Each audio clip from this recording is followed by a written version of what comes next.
శ్రీమాత్రే నమః. మిత్రులందరికీ శుభోదయం. ఈరోజు శ్రీ క్రోధినామ సంవత్సర వైశాఖ బహుళ ఏకాదశి ఆదివారం. ఈరోజు రేవతి నక్షత్రం. ఈరోజు జూన్ 2, 2024 తేదీ ఆదివారం. ఈరోజు వర్జం మధ్యాహ్నం 1:38 3:07 వరకు ఉంది. దుర్ముహూర్తం సాయంత్రం 4:45 5:37 వరకు కూడా దుర్ముహూర్తం ఇవ్వడం జరిగింది. ఈరోజు పంచాంగరీత్యా ఈ రకమైనటువంటి ఫలితాలు గోచరిస్తున్నాయి. అలాగే ఈరోజు నక్షత్రం అయినటువంటి ఉత్తరాభాద్ర నక్షత్రం ఎవరికి తారాబలం కుదురుతుందో మనం పరిశీలించినట్లయితే, క్షమించాలి, రేవతి నక్షత్రం ఎవరికి తారాబలం కుదురుతుందో మనం పరిశీలించినట్లయితే అశ్విని, భరణి, రోహిణి, ఆరుద్ర, పుష్యమి, మఖ, పొబ్బ, హస్త, స్వాతి, అనురాధ, పౌర్వాషాఢ, మూల, శ్రవణం, శతతార, ఉత్తరాభాద్ర. ఈ నక్షత్రంలో జన్మించినటువంటి మన మిత్రులందరికీ కూడా ఈరోజు నక్షత్రం అయినటువంటి రేవతి అనుకూలంగా ఉంటుంది. అందువల్ల ఇప్పుడు చెప్పుకున్నటువంటి నక్షత్ర జాతకులందరికీ ఈరోజు శుభకరంగా ఉండే అవకాశం ఉంది. అలాగే ఈరోజు రాశి ఫలాలను మనం పరిశీలించినట్లయితే, మేషరాశిలో జన్మించిన వాళ్ళకి ఈరోజు అతి సామాన్యంగా ఉంటుంది. కార్యటంకాలు ఏర్పడతాయి, ధనవ్యయం కలుగుతుంది, ఆరోగ్య భంగం కలుగుతుంది. వృషభ రాశిలో జన్మించిన వాళ్ళకి ఈరోజు ధనాదాయం బాగుంటుంది. చేసేటువంటి వ్యాపారాలు లాభసాటిగా సాగేటువంటి అవకాశం ఉంటుంది. మిథున రాశిలో జన్మించిన వాళ్ళకి నిరుద్యోగులకు ఉద్యోగ అవకాశాలు పెరిగేటువంటి అవకాశం ఉంటుంది. ఉద్యోగస్తులకు ప్రమోషన్ కానీ ఇంక్రిమెంట్ కానీ వచ్చేటువంటి అవకాశం ఉంటుంది. కర్కాటక రాశిలో జన్మించిన వాళ్ళకి పితృవర్గీయులతో ఉన్నటువంటి విరోధాలు సమసిపోయేటువంటి అవకాశం ఉంది. సింహరాశిలో జన్మించిన వాళ్ళకి అతి సామాన్యంగా ఉంటుంది. ఆరోగ్య భంగం ఏర్పడుతుంది, కార్యటంకాలు ఏర్పడతాయి.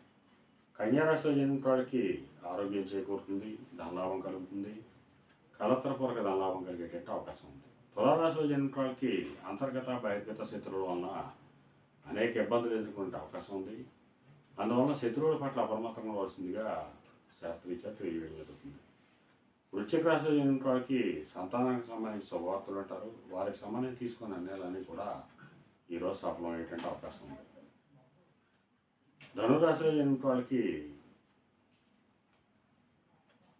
ఆకస్మిక ప్రయాణాలు చేయవలసిన అవసరం ఉంటుంది. అటువంటి ప్రయాణాల్లో ప్రమాదాలు ఉంటాయి కాబట్టి తగిన జాగ్రత్త తీసుకోవాల్సిందిగా తెలియజేయడం జరుగుతుంది. మకర రాశిలో జన్మించిన వాళ్ళకి పరాక్రమంతో ఆదాయ వనరులు ఏర్పడతాయి. వారు తలపెట్టినటువంటి ఏ కార్యక్రమమైనా కానీ విజయవంతంగా పూర్తయ్యేటువంటి అవకాశం ఉంటుంది.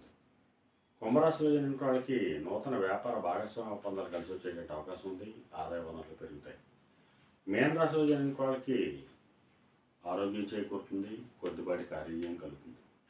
ఈరోజు ద్వాదశ రాశి యొక్క ఫలితాలు ఈ రకంగా తెలియజేయడం జరిగింది. అలాగే ఈరోజు పాండిత్యంతో ధనార్జన చేసిన వాళ్ళకి, అనగా పండితులు కానీ, లాయర్లు కానీ, లేఖర్లకు కానీ, ఆడిటర్లకు కానీ, విలేకరులకు కానీ ఈరోజు మిక్కిలి శుభదాయకంగా లాభదాయకంగా అవకాశం ఉంది. అలాగే సముద్రాన్ని చేసిన వాళ్ళకి కానీ, సముద్రోత్పత్తులు క్రయ విక్రయాలు చేసిన వాళ్ళకి కానీ, వస్త్ర వ్యాపారులు కానీ ఈరోజు మిక్కిలి శుభదాయకంగా లాభదాయకంగా అవకాశం ఉంది. ఈరోజు పంచాంగరీత్యా ఈ రకమైనటువంటి ఫలితాలు గోచరిస్తున్నాయి.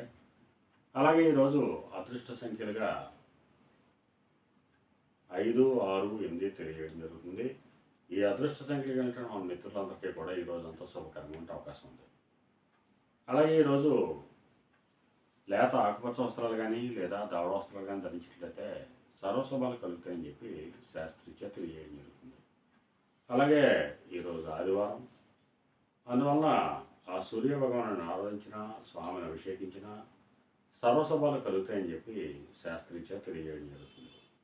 అలాగే మళ్ళా రేపు శుభోదయం కార్యక్రమంలో మళ్ళీ కలుసుకుందాం. అంతవరకు మన మిత్రులందరికీ మరొకసారి శుభోదయం. ఇట్లో మీ పెద్దబాబు సిద్ధాంతి, గొల్లల మామిడాడ.